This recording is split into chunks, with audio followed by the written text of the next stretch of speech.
வாழ்த்து வரவேற்கிறேன். கர்த்தர் நம்மை ஆசீர்வாதமாய் நடத்துவாராக. கர்த்தர் சோதரம். நாம் வேதத்திலிருந்து ஒரு வசனத்தை வாசித்து நாம் சிந்திப்போம். கர்த்தர் சோதரம். மத்தேயு சுவிசேஷம் 6ஆம் அதிகாரம் 9 முதல் 13 வசனம் வரையிலும் அங்கு சொல்லப்பட்டிருக்கிறதை நாம் பார்க்கிறோம். வாசிப்போம். மத்தேயு சுவிசேஷம் 6ஆம் அதிகாரம் 9 வசனத்தை வாசிங்களா? நீங்கள் ஜெபம் பண்ண வேண்டிய விதமாவது, பரமண்டலத்தில் இருக்கிற எங்கள் பிதாவே, உம்முடைய நாமம் பரிசுத்தப்படுவதாக, உம்முடைய ராஜ்யம் வருவதாக, உம்முடைய சித்தம் பரமண்டலத்தில் செய்யப்படுவது போல பூமியிலே செய்யப்படுவதாக. ஜெபிப்போம். பரலோக பிதாவே, நல்ல ஆண்டவரே, நன்றியோடு நாங்கள் உம்மை துதிக்கிறோம், ஸ்தோத்திரிக்கிறோம், உம்மை வாழ்த்துகிறோம். இந்த நேரத்திலும் உடைய சன்னிதானத்தில் எங்களை தாழ்த்துகிறோம். இந்த வசனத்தை கர்த்தர் எங்களுக்கு ஆசீர்வதித்தாரும். என்னோடு எங்களோடு கூட கர்த்தர் பேசும். சமீபத்திலும் தூரத்திலும் கேட்கிற கர்த்தருடைய பிள்ளைகள் ஆசீர்வதிக்கப்பட ஆண்டு உதவி செய்யும்படியாக ஜெபிக்கிறோம். கர்த்தர் தம்முடைய நாமத்தை உயர்த்துவீராக. தொடர்ந்து கிரியை செய். இயேசுவின் நாமத்தில் ஜெபிக்கிறோம் நல்ல பிதாவே, ஆமென். கர்த்தர் சோதரம். வாசித்த இந்த வசனத்தில் ஆண்டவராக இயேசு கிறிஸ்து ஜெபிப்பதற்கு ஆண்டவர் கற்றுக் கொடுக்கிறார் என்று பார்க்கிறோம். கர்த்தர் சோதரம். எப்படி ஜெபிக்க வேண்டும் என்பதை அவர் கற்றுக் கொடுக்கிறார். ஜெபத்தை குறித்தும் அவர் பல இடங்களிலே அவர் போதித்திருக்கிறார் என்பதை நாம் பார்க்கிறோம். ஜெபத்தை கேட்கிற தேவன் என்று வேதத்திலே நாம் வாசிக்கிறோம். அப்பேற்பட்ட தேவனாகிய ஆண்டவர் ஜெபத்தை ஆண்டவர் எதிர்பார்க்கிறார் என்பதை நாம் கவனிக்கிறோம். நாம் அதிகமாக இந்த கடைசி காலத்தில் காணப்படுகிற நாம் ஜெபத்திலே நாம் செலவிட வேண்டும். ஜெபத்துக்கு அதிக முக்கியத்துவம் கொடுக்க வேண்டும். கர்த்தர் சோதரம். அப்போஸ்தலர் நடவடிக்கை 2ஆம் அதிகாரம் 42ஆம் வசனத்திலே அவர்கள் அப்போஸ்தல உபதேசத்திலும் அந்யோன்யத்திலும் அப்பம் பெறுவதிலும் ஜெபம் பண்ணுவதிலும் உறுதியாக தரித்திருந்தார்கள் என்று சொல்லப்பட்டிருக்கிறதை பார்க்கிறோம். கர்த்தர் சோதரம். பரலோகத்தின் தேவனாய் இருக்கிற ஆண்டவர் ஜெபத்தை அவர் எதிர்பார்க்கிறார். அப்போஸ்தலர்கள் இயேசு ஜெபித்தார், இயேசு ஜெபத்தை கற்றுக் கொடுத்தார், இயேசு மகிமையான உபதேசங்களை அவர் ஜெபத்துக்கு நடந்த காரியங்களை சொல்லிக் கொடுத்தார் என்பதை பார்க்கிறோம். அப்படி சொல்லிக் கொடுத்தாலும் ஆண்டவராக இயேசு கிறிஸ்துவுக்கு பின் வந்த அப்போஸ்தலர்கள் அல்லது கர்த்தருடைய பிள்ளைகள் ஜெபத்திலே அவர்கள் உறுதியா இருந்தார்கள். ஜெபம் பண்ணுவதிலும் உறுதியாய் தரித்திருந்தார்கள் என்று வேதத்திலே நாம் வாசிக்கிறோம்.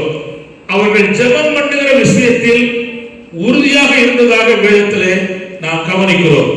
இந்த கடைசி காலத்தில் வாழுகிற நானும் நீங்களும் ஜெபத்திலே நாம் செலவிட வேண்டும் என்று கர்த்தர் நம்மிடத்திலே எதிர்பார்க்கிறார்.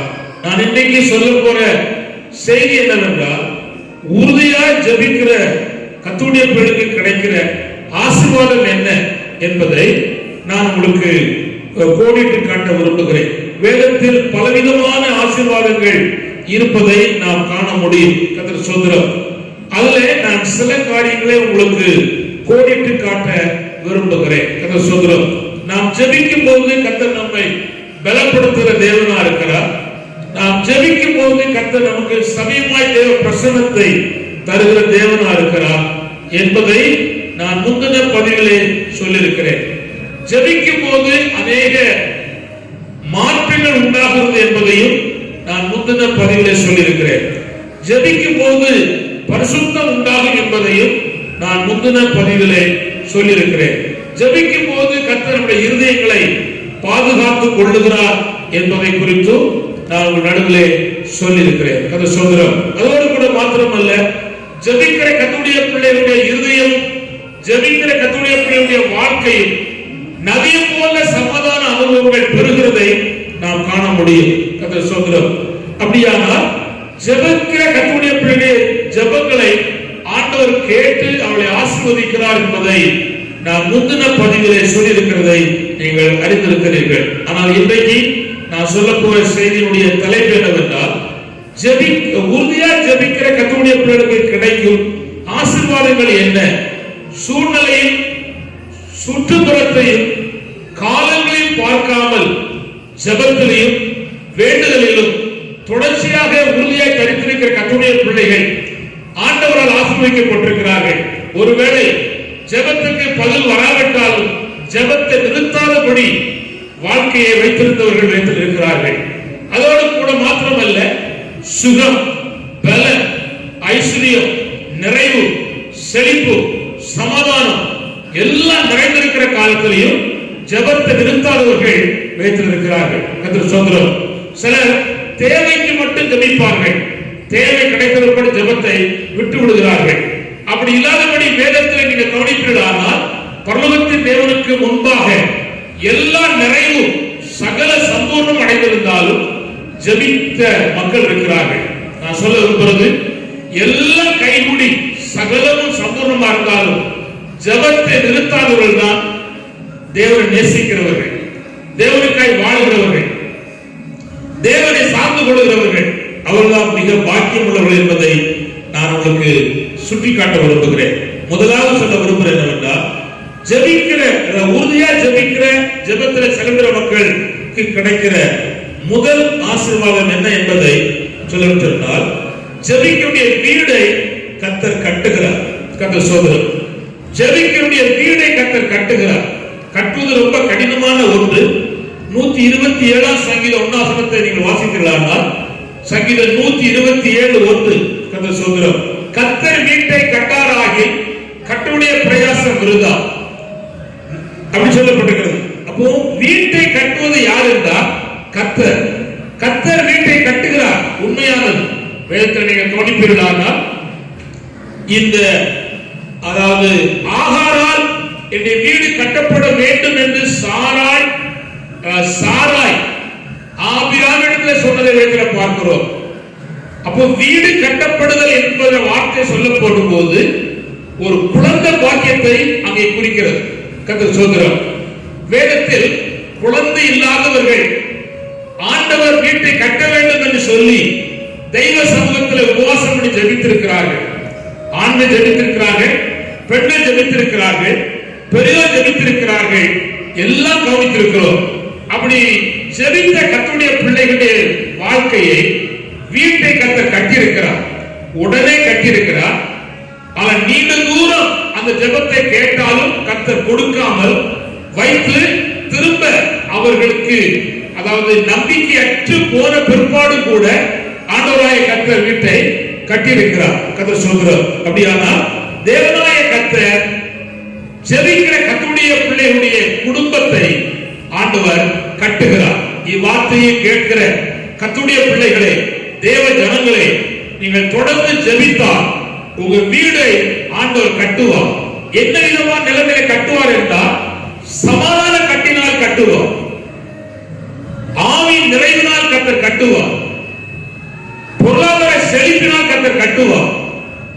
வீடு அனைத்து நிறைந்திருக்கத்தக்கதாக சகல பொருட்களினாலும் தேவனாய கர்த்தர் கட்டுவேன் என்று சொல்லி வாக்களித்திருக்கிறார். கர்த்தர் சோதரம்.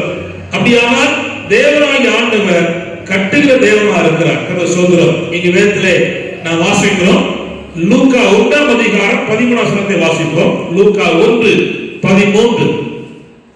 லூக்கா 1:13 வாசிப்போம். சகரியாவே பயப்படாதே, உன் வேண்டுதல் கேட்கப்பட்டது. உன் மனைவியாக எலிசபெத் உனக்கு ஒரு குமாரனை பெறுவாய் என்று சொன்னார். கர்த்தர் சோதரம். கவனிங்கள். முதல் வயதிலே தேவ சமூகத்திலே நின்று கொண்டிருக்கிறான் சகரியா. ஆனால் தேவ தூதன் வந்து அவனுடைய வீட்டை கர்த்தர் கட்டப் போகிறார் என்ற செய்தியை ஆண்டவர் சொல்லிக் கொடுத்தார். கர்த்தர் சோதரம். நம்பிக்கையற்ற, தளர்ந்து போன, எதிர்பார்க்காத, எந்த சூழ்நிலையிலும் காரியத்தை செய்ய முடியாத சூழ்நிலை நடுவிலே பரலோகம் கடந்து வந்து அந்த வீட்டை கட்டுவதற்கான செய்தியை சொன்னார். செய்தியை கேட்ட சகரியாவுடைய வாழ்க்கையிலே ஒரு ஆண்டு காலத்துக்கு பிற்பாடு தேவன் அந்த வீட்டை கட்டினார் சொல்லி பார்க்கிறோம். யோவான் என்கிற பெயரிலே ஒரு பையன் பிறந்தான் என்பதை நாம் கவனிக்கிறோம். கர்த்தர் சோதரம். அப்படியானால் அவன் பெற்ற அந்த யோவான் பெரிய மனுஷனாய் காணப்பட்டான். கர்த்தர் சோதரம். அவன் இயேசு கிறிஸ்துவுக்கு ஞானஸ்நானம் கொடுக்கிற மனிதனாக அவன் காணப்பட்டான் என்று நாம் பார்க்கிறோம். ஜெபித்த சாராளுடைய வாழ்க்கையை கர்த்தர் கட்டினார். ஜெபித்த அன்னாளுடைய வாழ்க்கையை கர்த்தர் கட்டினார். ஜெபித்த ரெபெக்காவுடைய வாழ்க்கையை தேவன் கட்டினார். தேவனை சார்ந்திருந்த ராகேலுடைய வாழ்க்கையை கர்த்தர் கட்டினார் என்பதை நாம் பார்க்கிறோம். அப்படியானால் குழந்தை பாக்கியத்தை கொடுத்து தேவன் ஜெபிக்கிற கர்த்தருடைய பிள்ளையுடைய வாழ்க்கையை ஆண்டவர் கட்டுகிறார். இரண்டாவது கர்த்தர் சொல்கிறார், குழந்தை பாக்கியம் இருக்கு, செல்வம் இருக்கு, மகிழ்ச்சி இருக்கிறது, கர்த்தர் சொல்கிறார், உயர்ந்த பதவி இருக்கிறது, சகல சம்பூர்ணம் இருக்கிறது. தனக்கு கொடுக்கப்பட்ட பணத்தை வைத்து ஏழைகளுக்கு இறங்குகிறார். ஆனால் அந்த குடும்பத்திலே பரலோகம் நினைத்த அந்த கட்டப்படுகிற தன்மை இல்லாமல் இருந்தது. அப்பொழுது தேவனாய் ஆண்டவர் அவருடைய வாழ்க்கைக்கு தேவையான ஒன்றை பரலோகத்தின் தேவன் தரிசனத்திலே கொடுத்தார். தரிசனத்திலே தேவன் கொடுத்த போது ஒரு காரியம் சம்பவித்தது. அவன் தேவ தரிசனத்தை கண்டு வேதத்தில் சொல்லப்பட்ட வசனத்தின்படி பேதுருவை யோப்பாப்பட்டதிலிருந்து ஆண்டவர் அவனை அழைத்து வரும்படி சொன்னார். வருகிறார், பேதுரு வருகிறார். வாசிப்போம். அப்போஸ்தலர் நடபடியை 10ஆம் அதிகாரம் 2ஆம் வசனத்தையும் 4ஆம் வசனத்தையும் வாசிப்போம். அது சொல்கிறோம், அவன் தேவ பக்தி உள்ளவனும் தன் வீட்டார் அனைவரோடும் தேவனுக்கு பயந்தவனுமாய் இருந்து ஜனங்களுக்கு மிகுந்த தர்மங்களை செய்து இப்படி தேவனுக்கு ஜெபம் பண்ணி கொண்டிருந்தார். ஆண்டவரே அப்பொழுது அவன் உன் ஜெபங்களும் உன் தர்மங்களும் தேவனுக்கு நினைப்பூட்டுதலாக அவர் சன்னதியில் வந்தட்டிருக்கிறது. அப்போது கர்த்தர் சொல்கிறார், அந்த சொல்லப்பட்ட வார்த்தையை கவனிப்பீர்களானால் கொர்நேலியு எல்லாம் நிறைவேறுச்சு. ஆனா பரலோகத்தின் ஆசீர்வாதம் இல்ல, ரட்சிப்பு இல்ல, தேவ சமாதானம் இல்ல, விடுதலை இல்ல. ஆனால் ஆண்டவர் அந்த கட்டுவதற்கான ஒரு பாக்கியத்தை கர்த்தர் கொடுத்தார். கொடுத்த போது அபிஷேகம் பெற்ற ஊழியக்காரர் வந்தார், தேவ நடத்தினோடு கூட வந்தார். இவர்கள் தேவ வசனத்தை வார்த்தையிலே பிரசங்கிக்கப்பட்டது. தேவ ராஜ்யம் கொர்நேலியு வீட்டுக்குள்ளே கடந்து வந்தது. கர்த்தர் சொல்கிறார், அவருடைய வீடை கட்டுவதற்கு பரலோகத்தின் தேவனாய் இருக்கிற ஆண்டவர் மகா மையான வேலையை செய்தார்கள் பார்க்கிறோம். பிரியமானவர்களே, இவ்வார்த்தை கேட்கிற உங்களுடைய வாழ்க்கையில் குடும்பத்தில் உங்களை இவ்வார்த்தையை தூரத்திலே கேட்கிற உங்களுக்கு நான் சொல்ல விரும்புகிறேன், சகல காரியம் உங்களுக்கு இருந்திருந்தாலும் ரட்சிப்பு என்கிற அந்த சந்தோஷமான கட்டு இல்லாமல் இருந்தால் தேவன் அதை கட்டுவதற்கு உங்களுக்கு வாய்ப்பை தருகிறார். அந்த வாய்ப்புகளை நீங்கள் பயன்படுத்திக் கொள்ள வேண்டும் என்று சொல்லி வேதத்தில் பார்க்கிறோம். கொர்நேலியு அந்த உண்மையான தன்மையை கட்டப்படுவதற்காக அவன் தன் வாழ்க்கையை அர்ப்பணித்தார். அப்பொழுது பேதுருவை கூப்பிட்டார், கர்த்தருடைய ஊழியக்காரனை. அவர் வந்தார், பிரசங்கம் பண்ணினார். தேவ ராஜ்யம் அந்த வீட்டுக்குள்ளே கடந்து வந்தது. வீட்டுக்குள் மட்டுமல்ல, அவருடைய இருதயத்திலே, அவருடைய மனைவி பிள்ளைகளுக்குள்ளே கூடியிருக்கிற அந்த குடும்பத்துக்குள் அத்தனை பேருக்கும் தேவராஜ்யம் கடந்து வந்தது.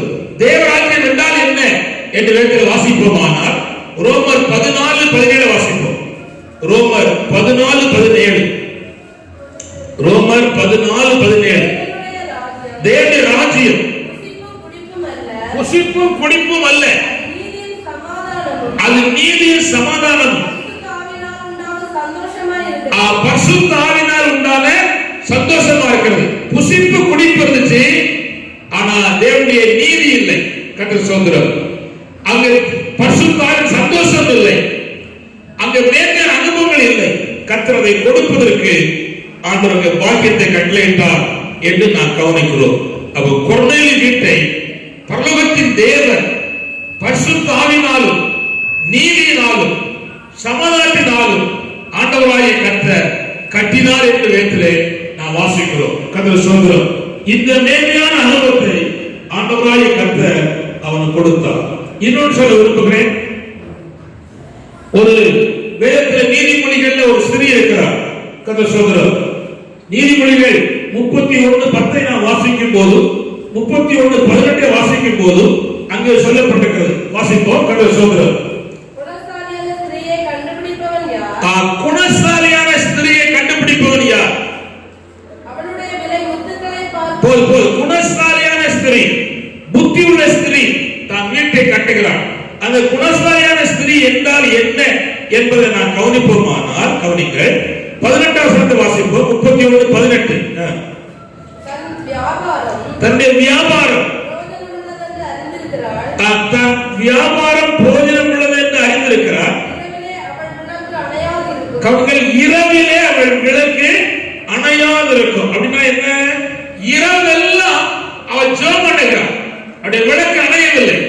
ஆதலால் தேவன் அவளை ஐஸ்வர்யத்தினாலே கட்டினார்.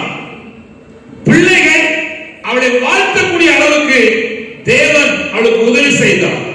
அவருடைய தொழில் துறை மிக ஆசீர்வதிக்கப்பட்டுச்சு.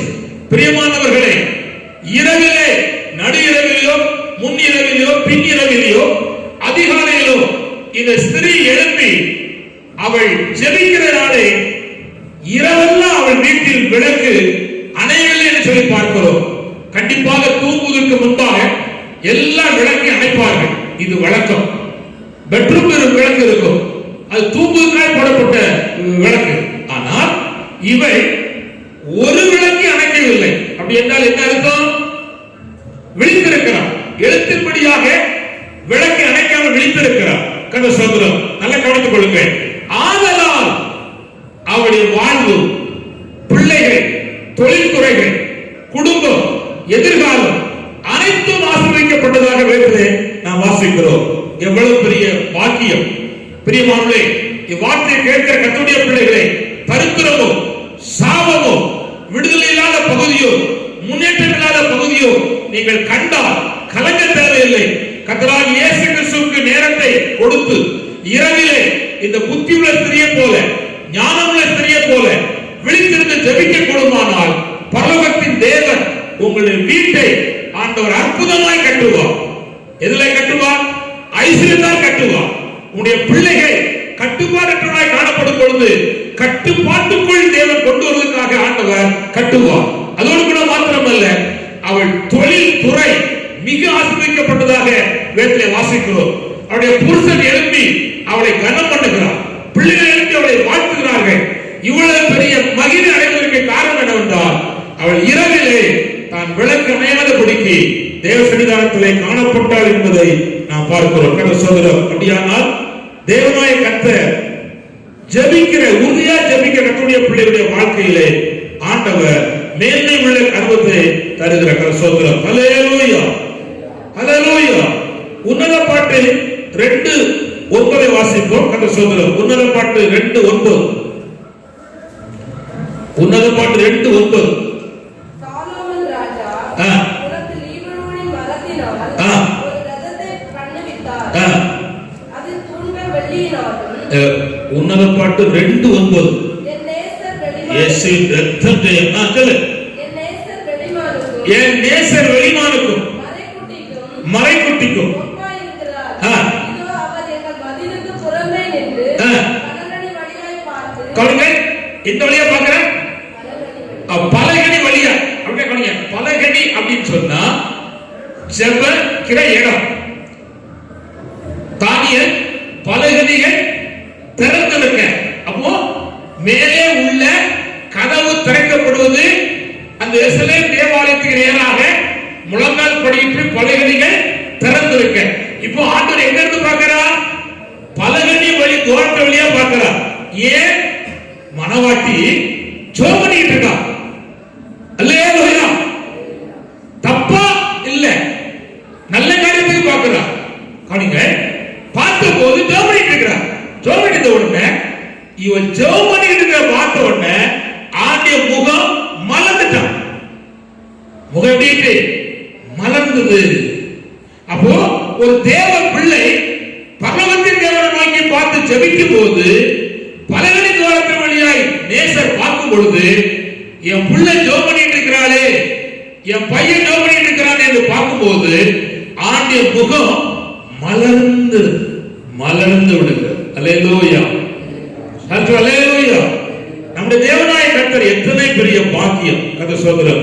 கவனிங்கள், வெளிச்சத்தின் பிரசன்னத்தில் நம்முடைய முகம், தேவ முகம் மலர்வதை நாம் பார்க்கிறோம். பிரியமானவர்களே, உங்களை யாரும் பார்க்கல நினைக்காதங்க. ஒரு நேசர் பார்க்கிறார்.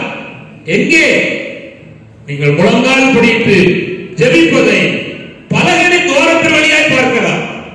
அல்லேலூயா. கர்த்தர் ஸ்தோத்திரம்.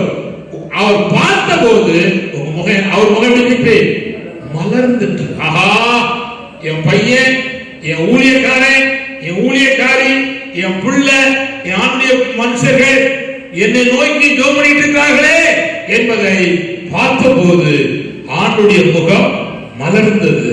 நீங்கள் கர்த்தருடைய முகத்தை மலர் பண்ணணுமா? நீங்க ஜெபிக்கிறவர்களா இருக்க வேண்டும். பலகனி அப்படின்னா அர்த்தம் என்னன்னா, வழக்கமான ஜெபத்தை மனவாட்டி செய்யணும். அல்லேலூயா. சனிக்கிழமை ஜெபம், வெள்ளிக்கிழமை ஜெபம் வழக்கம், இரவும் பகலும் ஜெபம் வழக்கம். வழக்கத்தை மாற்றக்கூடாது, ஜெபம் பண்ணி ஆகணும். கர்த்தர் ஸ்தோத்திரம். ஜெபம் பண்ணி ஆகணும். கர்த்தர் ஸ்தோத்திரம். அப்படியானால் அவ்வளவு பெரிய பாக்கியம். அடுத்தது கவனித்து பாரு, மத்தேயு சுவிசேஷம் 26:41. அல்லேலூயா. மத்தேயு சுவிசேஷம் 26:41.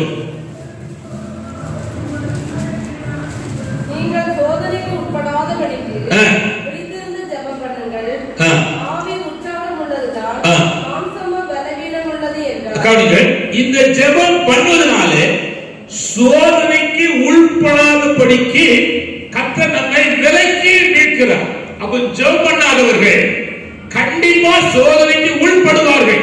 இதுதான் இன்றைக்கு இருக்கிற காலகட்டத்தில் உள்ள விசுவாசிகளுடைய பிரச்சனை, ஜெபிக்காத ஊழியருடைய பிரச்சனை. கர்த்தர் சொல்கிறார், ஜெபிக்கிறவர்கள் சோதனைக்கு விலக்கி கர்த்தர் மீட்கிறார். ஜெபிக்காதவர்கள் சோதனைக்கு உள்ளே போய் மாட்டிக்கொண்டு வெளியே வர முடியாமல் தவிக்கிறார்கள்.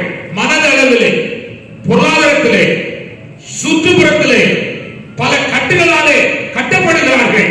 காரணம் என்னவென்றால், சோதனைக்கு உள்படாதபடிக்கு விழித்திருந்து ஜெபிக்க கர்த்தருடையவர்களுக்கு சோதனை வரும், கர்த்தர் அதை உள்படுத்த மாட்டார். சோதனை தப்புவதற்கு ஒரு போக்கை கட்டளையிட்டு தேவன் அங்கே ஜெயத்தை கட்டளையிடுகிறார் என்பதை நாம் பார்க்கிறோம். பிரியமானவர்களே, இவ்வார்த்தையை கேட்கிற கர்த்தருடைய ஜனங்களே, ஒரு காலத்திலே நீ விழித்திருந்து ஜெபம் பண்ணின போது, சோதனை வந்த போது தேவன் உன்னை தப்புவித்தார். சோதனைக்கு உள்படாதபடி உன்னை மீட்டார். சோதனைக்கு உள்ளே போனாலும் சோதனை உன்னை சேதப்படுத்தாதபடி கர்த்தர் காத்தார். நான் உதாரணமாக பல காரியம் சொல்ல முடியும். அதை ஒன்றை சொல்ல விரும்புகிறேன். தானியேல் 3 வேளை ஜெபிக்கிறவர் பரலோகத்தின் தேவனை நோக்கி. ஆனால் பரலோகத்தின் தேவனை நோக்கி பார்க்க கூடாது என்று ராஜா சட்டம் போட்டு, அப்படி ஜெபிக்கிறவனை சிங்கக்கட்டிலே போட வேண்டும் என்று பத்திரத்தை கையெழுத்திட்ட போது அறிந்து தானியேல் ஜெபித்தான்.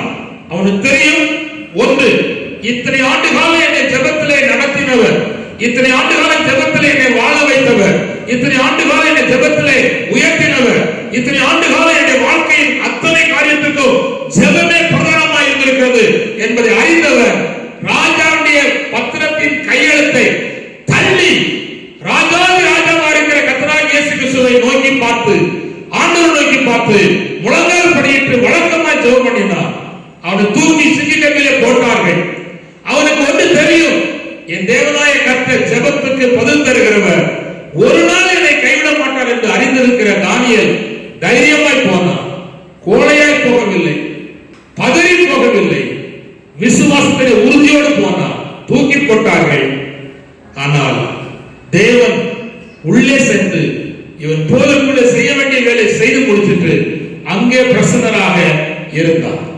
கவனிங்கள், சோதனைக்கு தப்புவதற்கு வழி இருக்கிறது. சோதனைக்கு உள்ளே போனாலும் சோதனை ஒன்று கூட தானியேலை சேதப்படுத்தாதபடிக்கு தேவன் தப்புவதற்கான வாய்ப்பை கட்டளையிட்டார். அப்படியானால் ஜெபிக்கிறவனுக்கு ஜெயம் மட்டுமல்ல, சோதனை ஒன்றும் அவனை சேதப்படுத்தாதபடிக்கு காக்கிறார். இவ்வார்த்தை கேட்கிறவர்களே, சோதனை வராதபடி கர்த்தர் காப்பார். சோதனைக்கு உள்ளே போனாலும் சோதனை உங்களை ஒரு தீங்கு செய்யாதபடி காப்பதற்கு கர்த்தர் வல்லவர். கடந்து வந்த பாதையில் நீ சோதனைக்கு உட்படுத்தப்பட்டு ஜெபிக்காமல் இருந்தனாலே கஷ்டப்பட்டுக் கொண்டிருக்கிறீர்களா? நான் சொல்லுகிறேன், மீண்டும் மனம் திரும்புங்கள். ஜெப நேரத்துக்காக ஒதுக்கிடுங்கள். நேரத்தை தேவனுக்கு வாருங்கள்.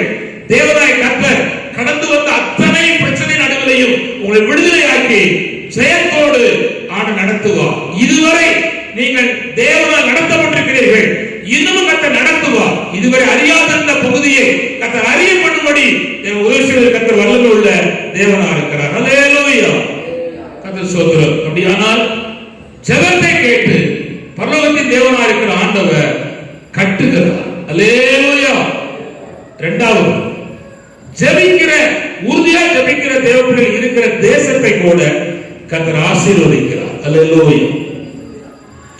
நாம் உறுதியாய் ஜெபிக்கிற மக்களா இருந்தால் நான் சொல்லுகிறேன், இதெல்லாம் வரும், நிச்சயம் ஆசீர்வதிக்கப்படும். அல்லேலூயா.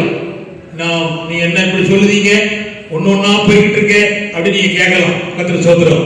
அப்படிதான் பலரும் என்னோட கேட்காங்க, ஏன் இப்படி சம்பவிக்கிறது என்று சொல்லி கேட்கிறார்கள். நான் சொல்லுகிறேன், நிச்சயம் இந்த சாபங்கள், இந்த வாதைகள், பொல்லாத கிரியைகளை பரலோகத்தின் தேவன் நிறுத்துவார். இந்த தேசத்துக்கு ஒரு பெரிய ஆசீர்வாதத்தை என் ஆண்டவர் இயேசு கிறிஸ்து கட்டளையிடுவார். கர்த்தர் ஸ்தோத்திரம். ஜெபிக்கிறவருடைய தேசத்தை கர்த்தர் ஆசீர்வதிக்கிறார். நீங்கள் ஜெபிக்கிற மக்களா இருந்தால் உங்க வீடு ஆசீர்வதிக்கப்படும். இரண்டாவது, ஜெபிக்கிற கர்த்தருடைய பிள்ளைகள் தேசம் ஆசீர்வதிக்கப்படும் என்று சொல்லப்பட்டிருக்கிறது. கர்த்தர் ஸ்தோத்திரம். 2 நாளாகமம் 7ஆம் அதிகாரம் 14ஆம் வசனத்தை வாசிக்கும் போது அங்கே சொல்லப்பட்டிருக்கிறது. வாசிப்போம் சீக்கிரம். கர்த்தர் ஸ்தோத்திரம். அல்லேலூயா. வாசிப்போம். 2 நாளாகமம் 7:14. என் நாமம் தரிக்கப்பட்ட என் ஜனங்கள் தங்களை தாழ்த்தி ஜெபம் பண்ணி என் முகத்தை தேடி தங்கள் பொல்லாத வழிகளை விட்டு திரும்பினார்.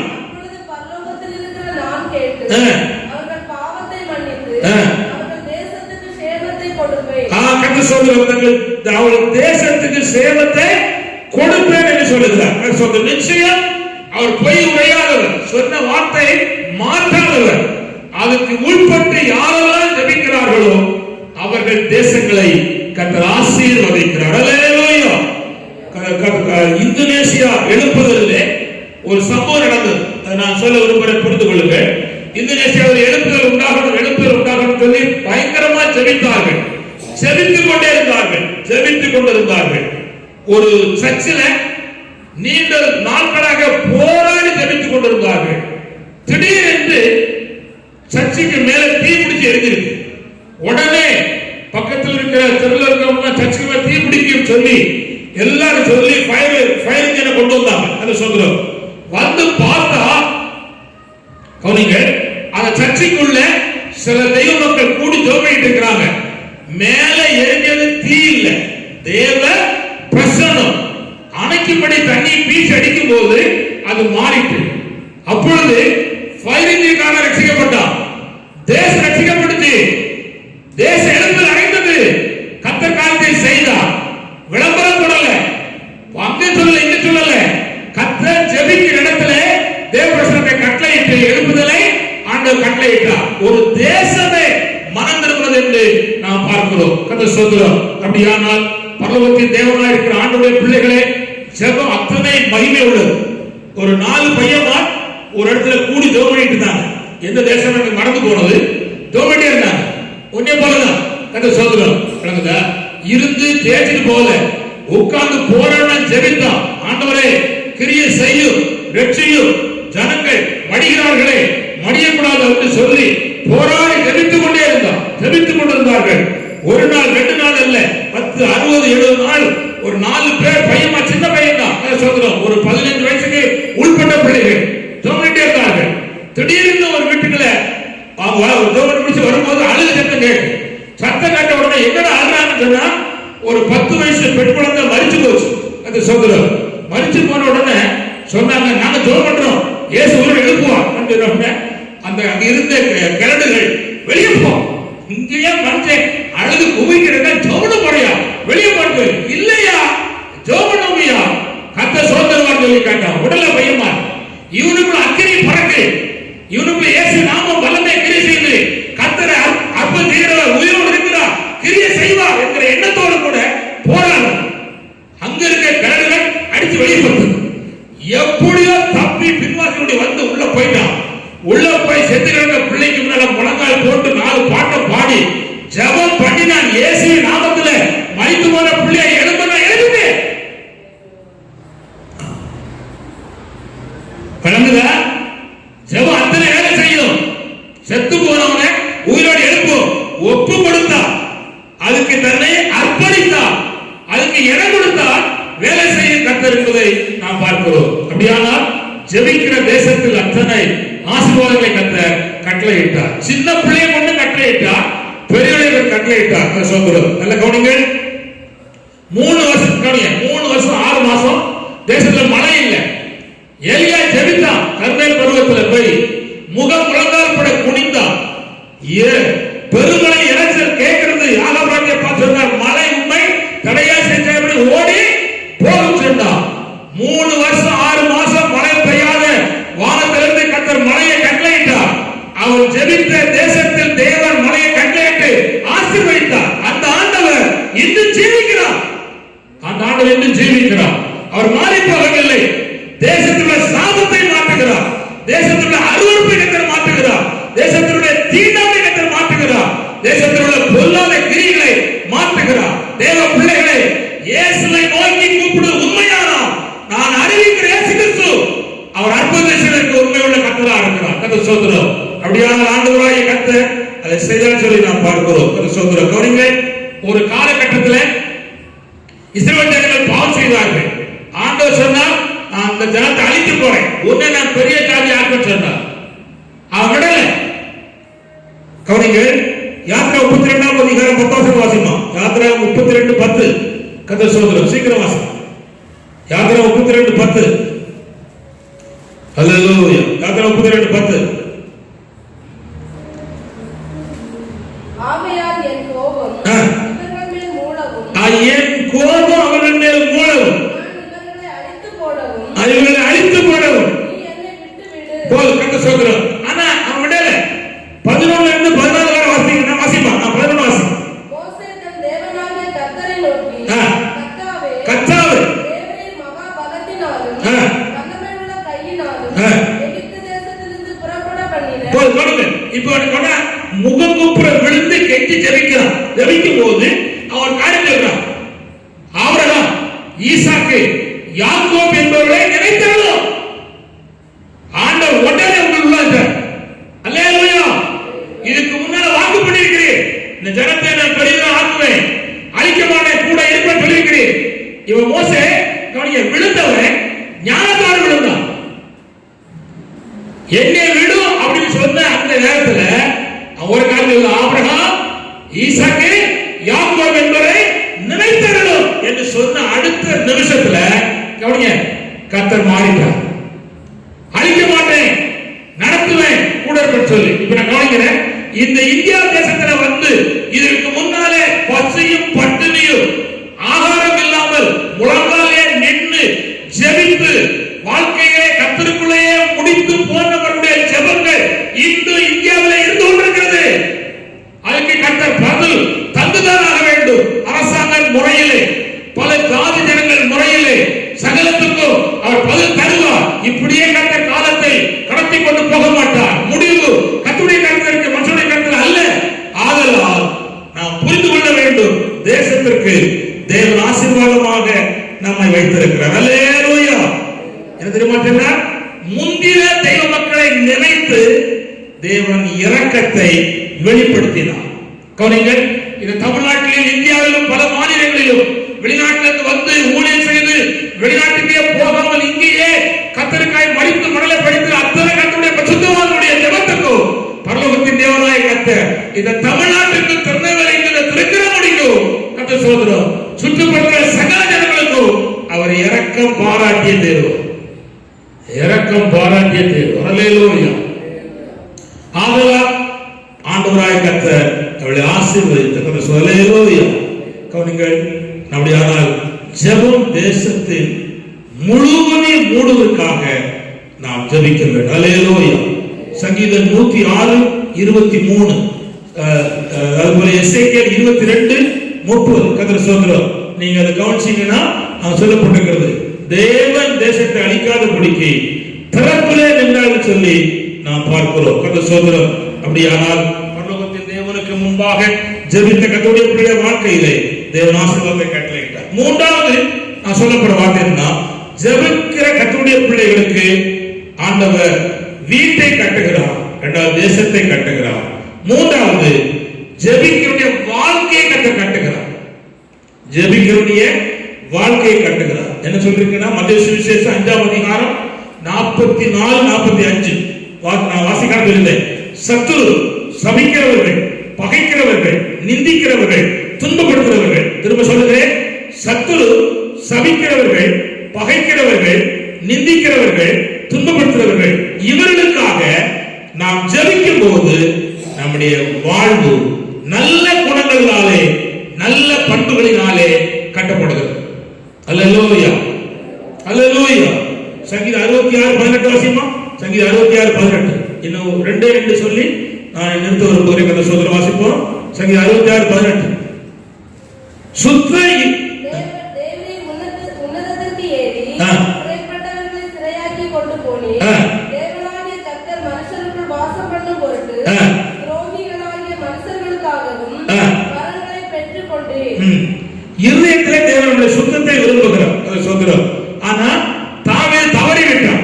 51 சங்கீதம் சொல்லப்படுகிறது, உள்ளம் உடைந்து ஜெபித்தான். நல்ல கவனிங்கள், உள்ளம் உடைந்து ஜெபித்தான். தேவன், நல்ல கவனிங்கள், அவனுடைய தலைமுறைகளையும் அவனுடைய வாழ்க்கையும் ஆண்டவராய் கர்த்தர் ஆசீர்வதித்தார் என்று நாம் பார்க்கிறோம். அல்லேலூயா, அல்லேலூயா. கர்த்தர் சோதரம். அதோடு கூட மாத்திரமல்ல, அநேக கர்த்தருடைய பிள்ளைகள் கர்த்தர் சோதரம் நல்ல உபவாசம் பண்ணி ஜெபித்தார்கள். கர்த்தர் சோதரம். தேவனை நோக்கி அபயமிட்டார்கள், அழுதார்கள். தேவனாகிய ஆண்டவர் ஆசீர்வாதமான காரியங்களை கட்டளையிட்டார் என்று வேதத்தில் வாசிக்கிறோம். கர்த்தர் சோதரம். நம்முடைய குடும்பத்தை நடத்துகிற நானும் நீங்களும் நாம் ஜெபத்துக்கு வாழ்க்கைகளை குறைவாதபடிக்கு நாம் காணப்பட வேண்டும் என்று கர்த்தர் நம்மிடத்திலே எதிர்பார்க்கிறார். குடும்பம் நடத்தப்படுகிறோம் என்பதற்காக ஜெபத்தை நாம் விட்டுவிடக்கூடாது. அதாவது 1 கொரிந்தியர் 7ஆம் அதிகாரம் 5ஆம் வசனத்தை வாசிக்கும் போது உபவாசத்துக்கும் ஜெபத்துக்கும் தடை வராதபடிக்கு நீங்கள் காரியத்தை நடத்த வேண்டும் சொல்லியிருக்கிறது. நம்முடைய வாழ்க்கையிலே குடும்பத்தை நடத்துகிறோம், ஆனால் உபவாசம் வேண்டும், ஜெபம் வேண்டும், மறந்துவிடக்கூடாது. அப்படி ஜெபிக்கிற கர்த்தருடைய பிள்ளைகள் நடக்கிறது என்னவென்றால், கவனிங்கள், அவிசுவாசியான புருஷனை ஜெபிக்கிறவர்கள் பரிசுத்தத்துக்குள் நடத்துகிறார், அல்லது அவிசுவாசியான மனைவியை ஜெபிக்கிறவர் பரிசுத்தத்துக்குள்ளே நடத்தி விடுகிறார்.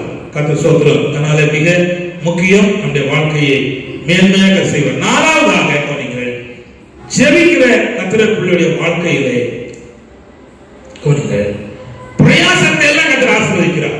நெகேமியா 1:6 கவனிங்கள். கர்த்தர் சோத்திரம். நெகேமியா 1:6. நெகேமியா நீண்ட காலம் ஜெபித்தான். 4ஆம் வசனத்திலும் ஜெபம் ஆரம்பிக்கப்படுது. தடை வந்துச்சு, ஆனால் அவன் பிரயாசம் எடுத்த அத்தனை காரியத்திலையும் நல்ல பலனை ஆண்டவர் கட்டளையிட்டார்.